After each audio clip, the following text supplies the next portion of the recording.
Good evening once again, and welcome to another episode of Brett's Old Time Radio Show. How are you? Everything okay?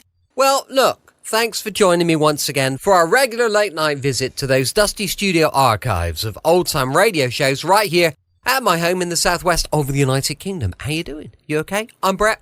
I'm your host for our Nighttime Podcast. Welcome to another episode. I've got Facebook, Instagram, YouTube, and TikTok. If you want to check out our social media, there's always little bits and pieces on there. We do little clips and stuff with the boys, just showing kind of what we're up to. So if you fancy taking a look, they're all called Brett's Old Time Radio Show, and we would love it if you could give us a follow.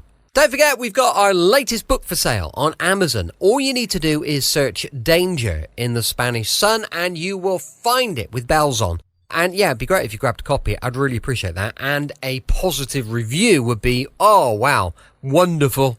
Also, there's our sister podcast, Sunday Night Mystery. You'll find that at all your usual podcast outlets. But for tonight, it is time to check out another Wednesday night episode of Dangerous Assignment. This one first broadcast on the 7th of April, 1951. It's called File 72.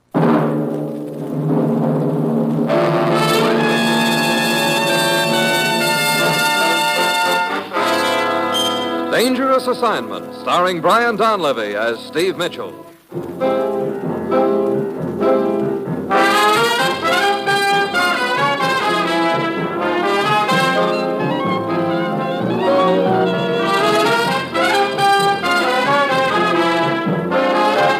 Yeah, danger is my assignment. I get sent to a lot of places I can't even pronounce. They all spell the same thing, though, trouble. But when I walk into the commissioner's office, I don't realize this assignment's going to end up with my saving a guy's life by punching him right in the face.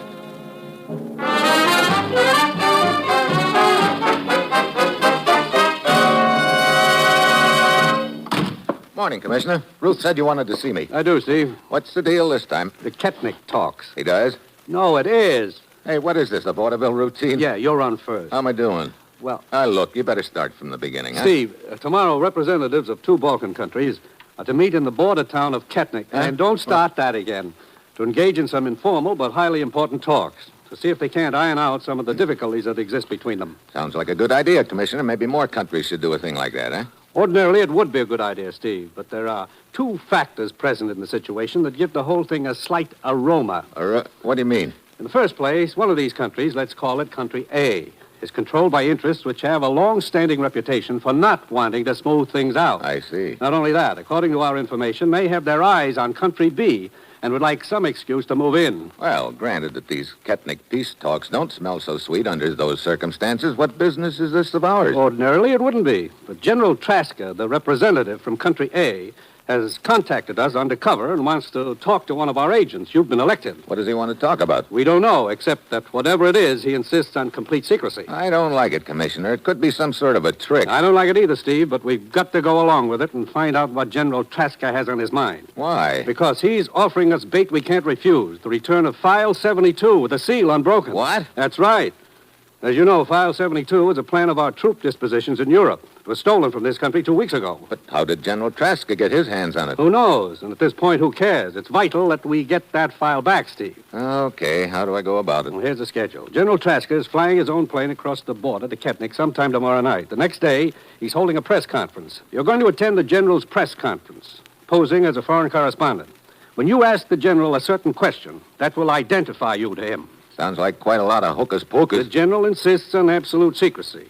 And as I said before, we'll have to go along with him for the time being. Now, Steve, get over to Ketnick and find out what's on General Traska's mind. And most important, bring File 72 back with you. Well, that's it. You've got your assignment. Good luck.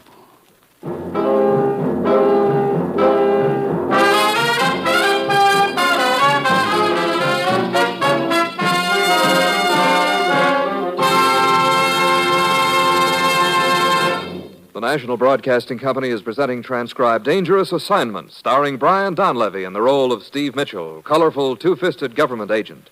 At all those places of the world where danger and intrigue walk hand in hand, there you will find Steve Mitchell on another Dangerous Assignment.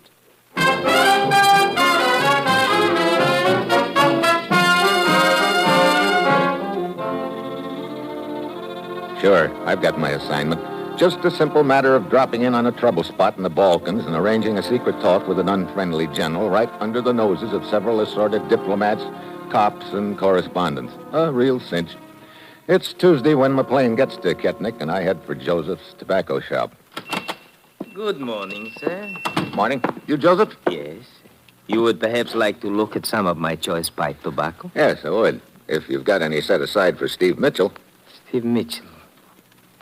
You know, sir, it's a strange thing about names. Huh? Well, look at all these cans of tobacco on my shelves. Each one has a name. Probably selected at random and put on them. You're asking what's in the name, huh? I am simply suggesting that they mean very little. A name is for anyone who cares to use it. Oh?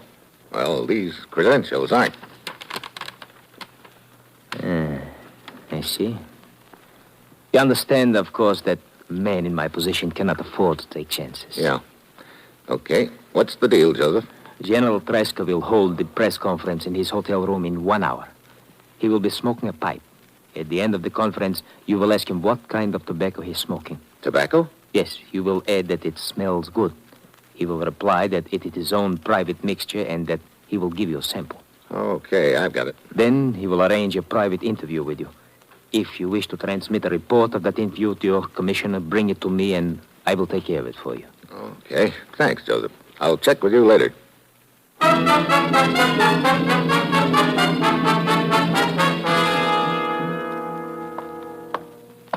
Good morning. Hi. Is this General Tresca's room? Yes, the general is inside. Thanks. One moment, please. What's the matter? Why do you wish to see the general? What's it to you? I assure you it is a great deal to me. You will please answer my question? Look, before I start answering questions, I'd like to know who's asking them. I am Captain Ricci of the military. Oh, I see. Most members of the military wear uniforms. On certain occasions, it is better not to. Now, you will please tell me why you wish to see General Tresca. He's holding a press conference, and I'm a newspaper correspondent. Your credentials, please. There you are, Captain. So, Steve Mitchell, Trans-Ocean News Service. Well? They appear to be genuine. Appear to be. Brother, you're really a cautious guy, aren't you? In the present situation, caution is essential, Mr. Mitchell. Just what is the present situation, Captain? One of extreme tension between my country and the country represented by General Tresca. I have been selected as the general's bodyguard while he is a guest of this country. I see. Well, if you'll quit bodyguarding that door, I'd like to get in on that press conference. Of course. I'll probably be seeing you. You may count on that, Mr. Mitchell. As long as this conference is in session, you will be seeing me frequently. And so, in conclusion, gentlemen of the press, I would like to say simply that I came to this country as a representative of my government in peace. We seek nothing more than a friendly understanding that would pave the way toward a lasting brotherhood between our two countries. Are there any more questions? Thank you, gentlemen. General Tresca. Yes? I wonder if you'd mind telling me what kind of tobacco you're smoking. It smells good. Not at all, sir, not at all. It happens to be my own private mixture, but I would be glad to give you a sample of it. Thanks a lot, General. There's no trouble at all.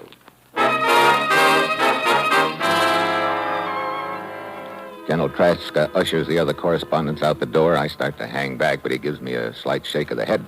Then I see why. Captain Ricci out in the hall is counting noses as the reporters leave, so I go down into the lobby and wait. 5 minutes later, the general comes down and goes over to one of the house phones. I follow him. He picks up the receiver, but holds the hook down with his finger. I do likewise to the phone next to him. Keep your back turned to me, Mitchell. Okay. You got file 72, General? Yes. Is the seal still unbroken? Yes. Okay, what's on your mind? You and your country are businessmen, Mitchell. I'm certain you will approve of my little plan. That all depends on what your little plan is, General. Let us say that your country is not in sympathy with the form of government which now exists in my country across the border from here. Well, I guess you can safely say that, all right. So what? So perhaps the form of government in my country could be changed. Yeah? Who's going to change it? I am. You? Let's have that again. My plans have been completed for weeks. I have key men in certain spots, and I will have a major part of the army behind me. You know, a thing like your planning could get pretty bloody. The end justifies the means. Oh? Just what kind of government are you planning to install in your country? I and my followers are tired of these bungling, mediocre bureaucrats who have been running our country. What we need is a strong leader, one who will rule with an iron hand. I am that leader. Mm-hmm. You know, it seems to me I've heard this tune before a few times.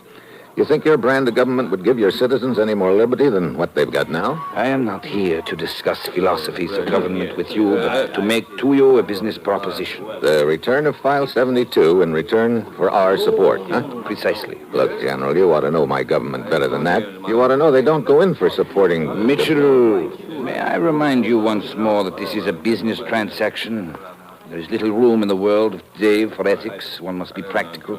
Rest assured, whether I give you your File 72 or not depends on your answer to my proposition. I see. Well, look, General, I don't have any power to give you an answer on a thing like that. I'd have to check with my boss. I cannot give you much time, Mitchell. How much? 12 hours. No more. Okay, I'll see what I can do. 12 hours, Mitchell.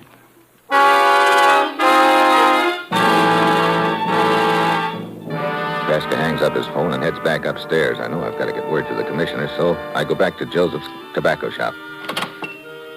There's no one in the front of the shop, so I head for the back room. Dark in the room. Suddenly I hear a sound. Something creaking. I hit the light switch. Then I spot Joseph, and I know that he's just gone out of business. You can't sell much tobacco when you're dangling from the end of a rope.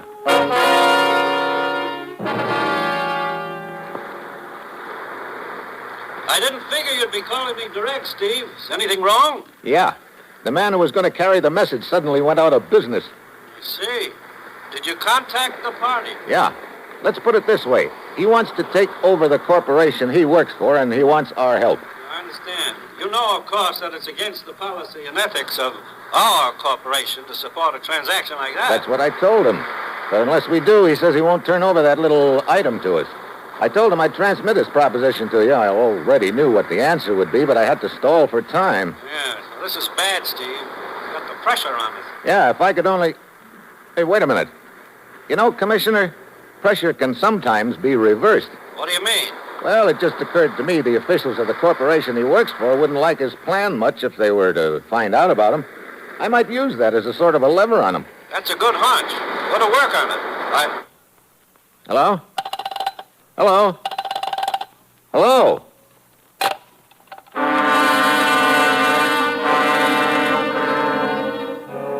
The phone's dead. It's obviously been cut. I ease over to the window, and there are loose wires dangling. Then I hear someone at the front door, so I slip out the back door and head for General Traska's hotel. It looks like somebody's onto the General. That means I've got to move fast. Just as I'm entering the lobby, there's a commotion on the street outside. A few cops are wrestling with a guy, and I think I spot Captain Ricky among them. I go on up to the General's room, but he doesn't answer my knock. The door's unlocked, so I go on in. There's a figure sitting in a chair. I think it's the General, but I can't be sure because he looks like he's been worked over with a crowbar, and he's very dead. I give the room a fast frisk, but File 72 is nowhere in sight. I run down to the lobby and over to the phone, but just as I pick up the receiver, somebody slides their thumb over the hook. Who are you calling? Get your thumb up. Oh, Captain Ricky. Captain Ricky, who are you calling? As a matter of fact, you. Oh? Why? Oh, no reason in particular, just a little matter of General Traska being murdered. What? Yep, I thought you might be interested. Being his bodyguard, pretty careless of you, or maybe was it a little more than just carelessness? Mr. Mitchell, I warn you, I have too much on my mind right now to have any patience with the morbid inventions of a cheap journalist. Oh, so I'm just imagining the whole thing, huh? Well, if you'd be kind enough to step upstairs, I'd be glad to show you my morbid invention, sitting in a chair with his head bashed in. Very well. For the moment, I will indulge your imagination. Come, we will visit the General's room.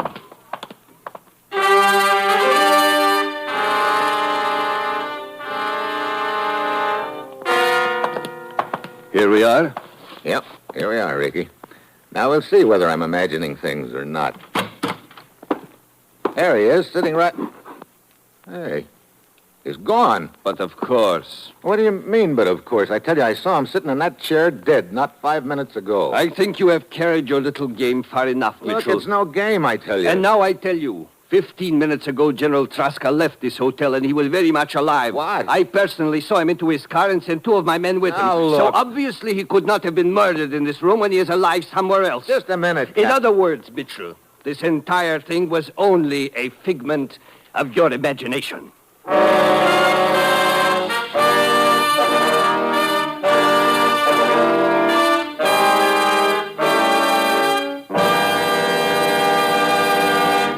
Three chimes mean good times on NBC. Whether it's comedy, music, or drama you're after, you'll find it on The Big Show tomorrow. The dynamic Tallulah is your hostess, and her guests include Fred Allen, Jimmy Durante, Vivian Blaine, Jane Morgan, and Rudy Valley. You're invited every Sunday to The Big Show. And tomorrow also means a 1-hour adaptation of F. Scott Fitzgerald's exciting novel, This Side of Paradise, presented by Theater Guild on the Air and starring Richard Widmark and Nina Foch.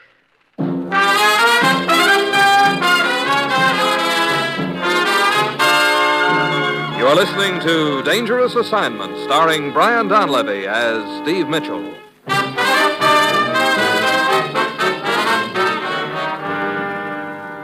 Well, right now it looks like I've got no friends at all in this deal. Captain Ricky lied about General Traska. Why?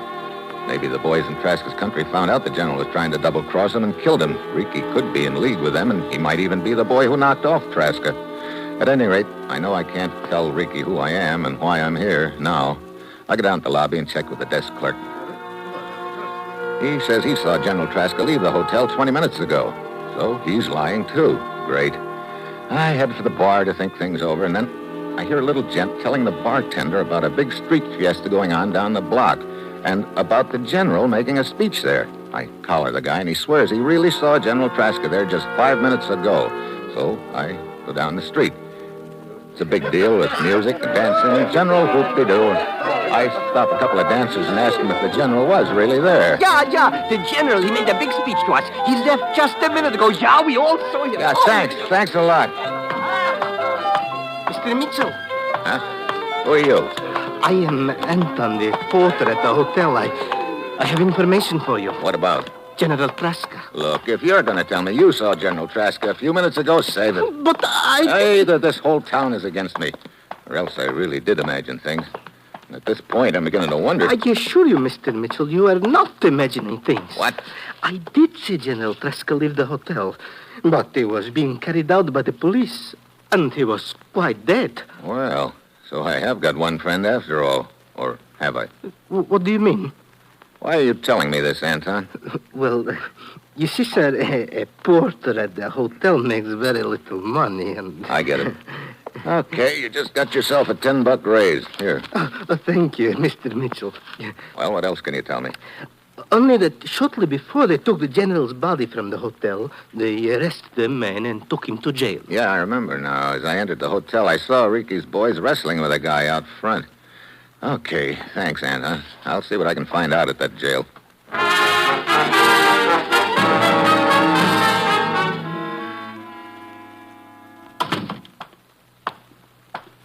What do you wish? You in charge here, Sergeant? Yes, why? I understand you arrested a man near the hotel earlier this evening. I know nothing of such, Louis. Now, look. As you see, there is no such entry here in the records. Well, that doesn't surprise me, but do you mind if I take a look back there in the cell block? No one can go in there without a pass. See. Who issues the passes? Captain Ricky. Oh, great. Will there be anything else? I guess not. Hey, what's all that noise? Sounds like it's coming from one of the cells. Desk sergeant whirls around and heads for the back of the joint. I'm right after him. Then we see what causes all the noise. 2 guards in one of the cells are cutting down a guy who just tried to hang himself. Then I recognize the guy. He's the same one Ricky and his boys arrested outside the hotel at the time of General Traska's murder. At this point, the sergeant remembers me and politely but firmly ushers me out of the jail. I start walking down the street, and all of a sudden, I've got company. If you don't mind, I will walk with you away, Mitchell. Well, Captain Ricky, that was an interesting little sight I just witnessed in your jail. Interesting sight? I am afraid I do not understand. No, of course not. I mean the gent who just tried to hang himself. Oh, that. Just a harmless drunk. We had him taken to the prison hospital. Just a harmless drunk, huh? Funny. I'd swear it was the same guy you arrested outside General Traska's hotel right after he was murdered. Excuse me, I mean right after I saw a figment of my imagination sitting in a chair, dead. For your information, Mitchell, I understand that General Traska has suddenly decided to fly back to his own country. Oh? Which brings me to the point. What's that? You are a reporter, and a reporter without news is of no use to anyone. So? So there is no longer any news here in Ketnik. Well, maybe I suddenly like it here. The conference has been canceled. The general is leaving. I should think there would be other places where you could find much more news to write about. Okay, I got the message.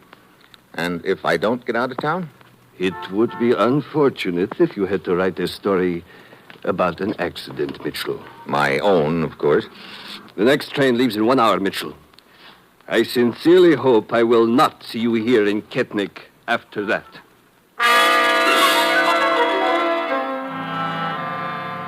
So, now I've got just 1 hour to find File 72. And that means I've got to find out what they did with General Traska's body. Then I think of Anton, the little hotel porter. Maybe I can get some information out of him. I get his address from the desk clerk and go over.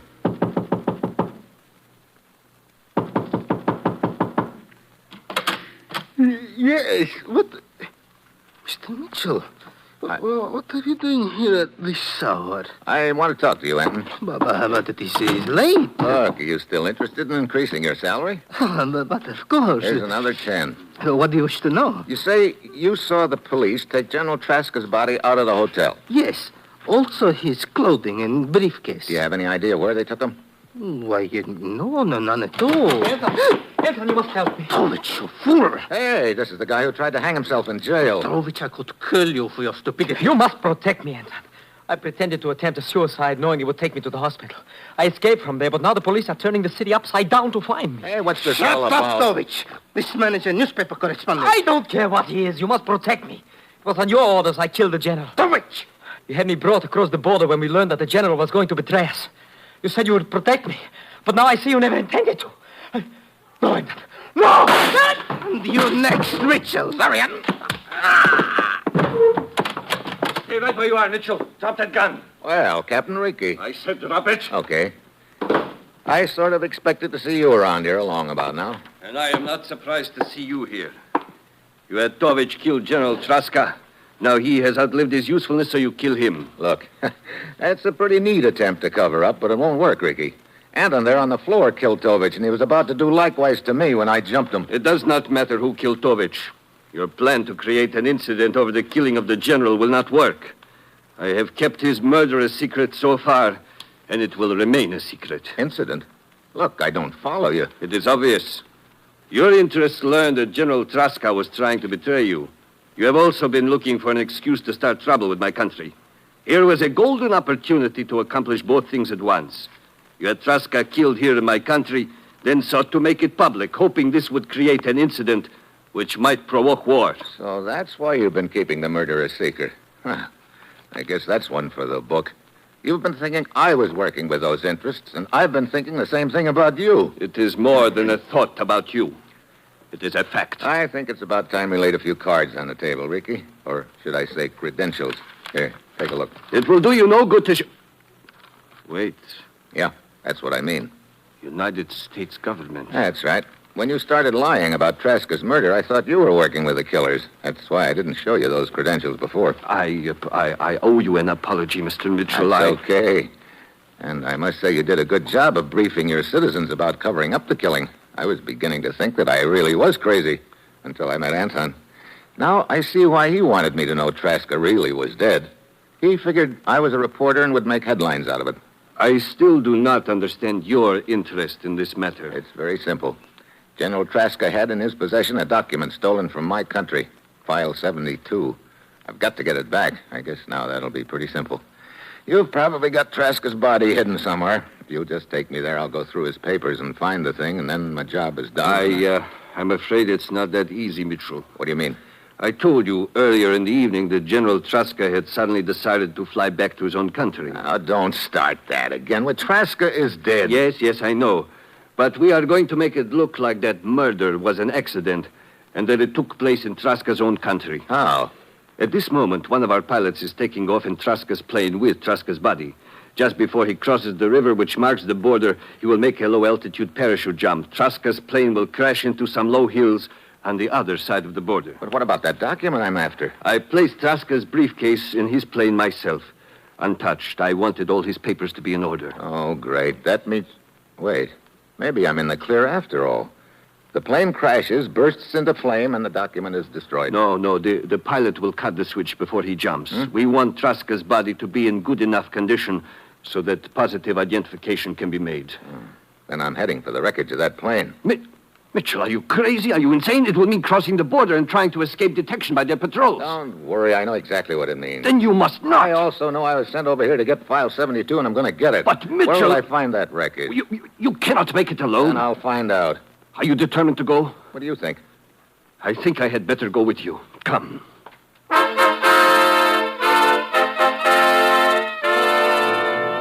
So we pile into Ricky's Jeep and head for the river, which marks the border. The airport is back about 15 miles, so it looks like it's going to be a dead heat. And it is. Just as we pull up at the river, we hear a plane overhead. The engine is cut, and we see a parachute billowing out. The plane goes into a glide, heading straight for the hills across the river. It crashed, Mitchell. Yeah. Hey, how deep is this river? We will have to swim it. This area of the border is not heavily guarded. It will take their patrols about 15 minutes to get to the scene of the plane crash. 15 minutes. It'll take us 10 of them to get across the river. Okay, come on. Start swimming, brother.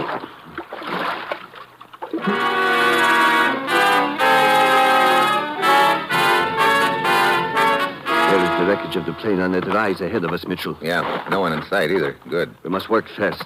I'm certain they heard the sound of the crash and will send a patrol. Here we are.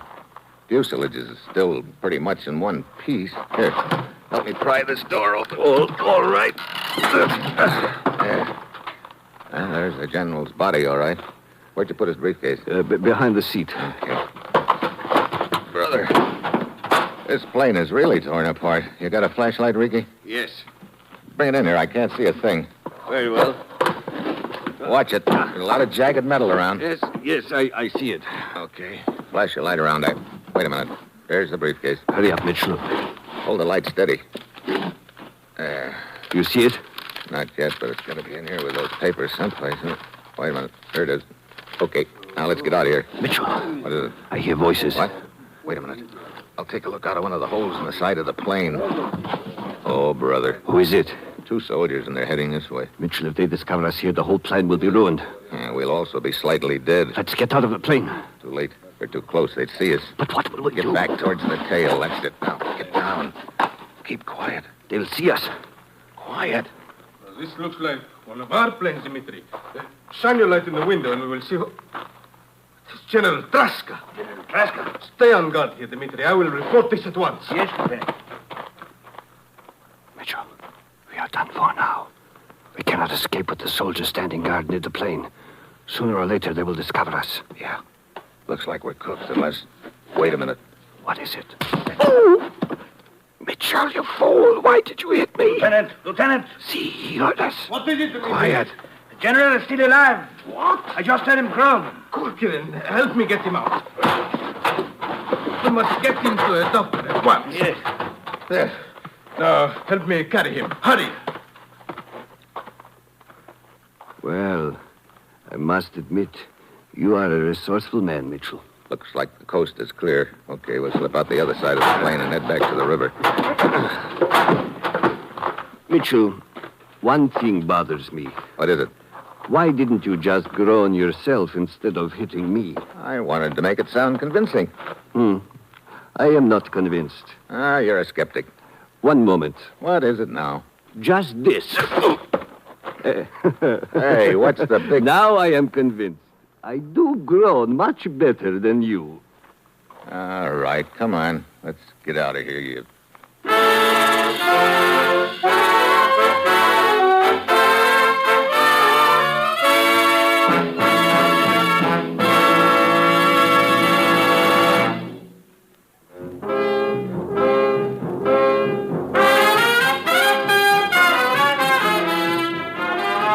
Dangerous Assignment, starring Brian Donlevy as Steve Mitchell, with Herb Butterfield as the commissioner, is written by Bob Reif and Adrian Jondo, with music by Robert Armbruster, and is transcribed, produced, and directed by Bill Karn. Others in today's cast were Tony Barrett, Paul Duboff, Raymond Burr, and Don Diamond. Be with us again next week at this same time when Brian Donlevy, starring in the role of Steve Mitchell, will embark on another dangerous assignment.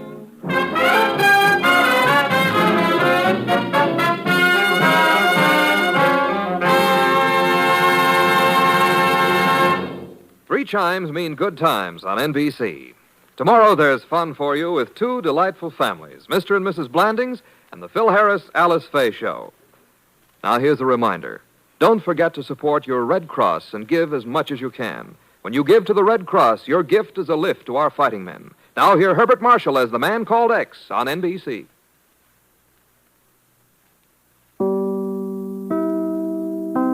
Welcome back. Hope you enjoyed our latest adventure with Dangerous Assignment. And don't forget, we'll be back with The Secrets of Scotland Yard, going live tomorrow at 5 p.m. UK time.